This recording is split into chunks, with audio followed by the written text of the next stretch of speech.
বনের ছায়াতে যে পথটি ছিল সে আজ ঘাসে ঢাকা। সেই নির্জনে হঠাৎ পেছন থেকে কে বলে উঠল, আমাকে চিনতে পারো না? আমি ফিরে তার মুখের দিকে তাকালেম। বললেম, মনে পড়ছে, কিন্তু ঠিক নাম করতে পারছি নে। সে বললে, আমি তোমার সেই অনেক কালের, সেই 25 বছর বয়সের শোক।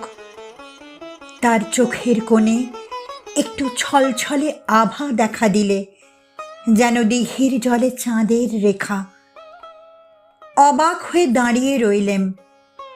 বললেম, সেদিন তোমাকে শ্রাবণের মেঘের মতো কালো দেখেছি, আর যে দেখি আশ্বিনের সোনার প্রতিমা। সেদিনকার সব চোখের জল কি হারিয়ে ফেলেছ?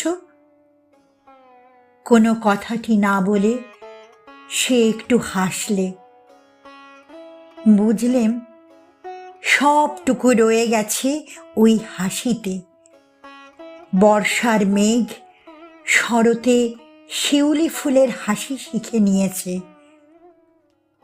আমি জিজ্ঞাসা করলেম, আমার সেই 25 বছরের যৌবনকে কি আজও তোমার কাছে রেখে দিয়েছ? সে বললে, এই দেখো না আমার গলার হার। দেখলেম, সেদিনকার বসন্তের মালার একটি পাপড়িও খসেনি। আমি বললেম, আমার আর তো সব জীর্ণ হয়ে গেল, কিন্তু তোমার গলায় আমার সেই 25 বছরের যৌবন আজও তো ম্লান হয়নি। আস্তে আস্তে সেই মালাটি নিয়ে সে আমার গলায় পরিয়ে দিলে। বললে, মনে আছে সেদিন বলেছিলে তুমি সান্ত্বনা চাও না, তুমি শোককেই চাও।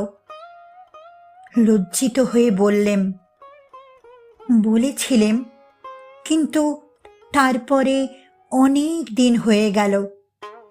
তারপরে কখন ভুলে গেলেম। সে বললে, যে অন্তর্যামীর বর তিনি তো ভোলেননি। আমি সেই অবধি ছায়াতলে গোপনে বসে আছি, আমাকে বরণ করে নাও। আমি তার হাতখানি আমার হাতে তুলে নিয়ে বললেম, এ কি তোমার অপরূপ মূর্তি?